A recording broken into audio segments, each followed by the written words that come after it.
Yeah, we joined one of those floating retirement homes going from San Francisco over to Hawaii, and a big mistake really, because what I wanted to do was actually go up the mountains, up Mauna Kea in particular, because they've got telescopes up there, and you can observatory, and at night all the local astronomers they get all their telescopes out and let the general public have a play with them. But that wasn't possible on one of these cruise boat things, so rather than spending 5 days at sea and then 4 days around Hawaii and 5 days all the way back again, we just got off at Hilo on the first stop, and just committed ourselves to the extra money that we have to spend on flights and hotels, and obviously lose the 10 days worth of cruise that we paid for. But there you go, it was well worth it, I can assure you, because Hawaii offers one of those really rare opportunities where you can just drive from sea level right the way up to nearly 14,000 feet in the one afternoon.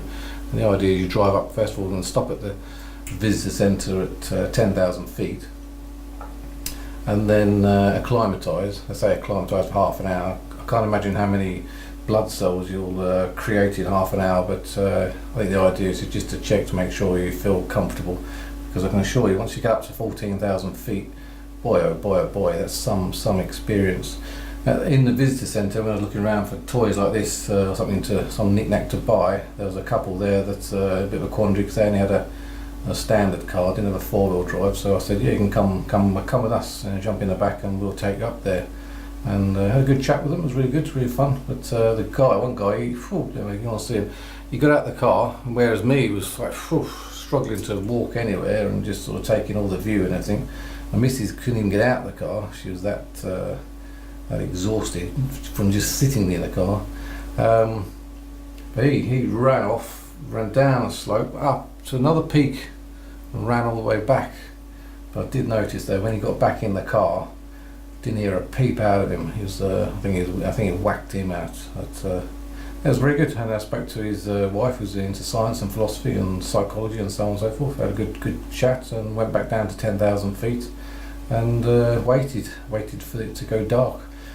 But it's funny, you go there, look, you're expecting to see all the Milky Way and all the planets and so on and so forth from miles and miles away. But it's actually the moon was the most interesting thing. It just looks really clear, really. It's almost like 3D. Obviously, it's a round 3D sphere, obviously, but just looked so much clearer and so much so different to how it is when you see it at sea level. So that was really good. Yeah, and as I say, everyone brought all their telescopes out, and people kept taking turns, have a look at the moons of Jupiter, and how they point them at different stars and different galaxies and so on and so forth. And absolutely fantastic, really good.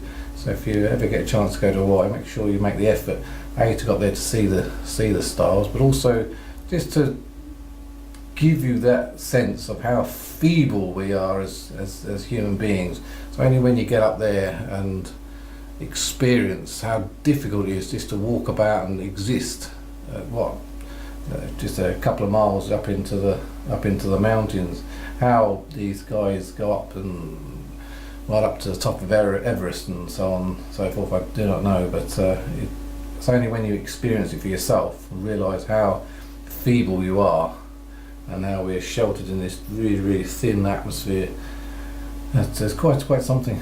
This is what I bought. Obviously you can get these pretty much in any toy shop all around the world, but I just decided to buy one that just spins and looks good. So that's this piece of item that's bought when I was away.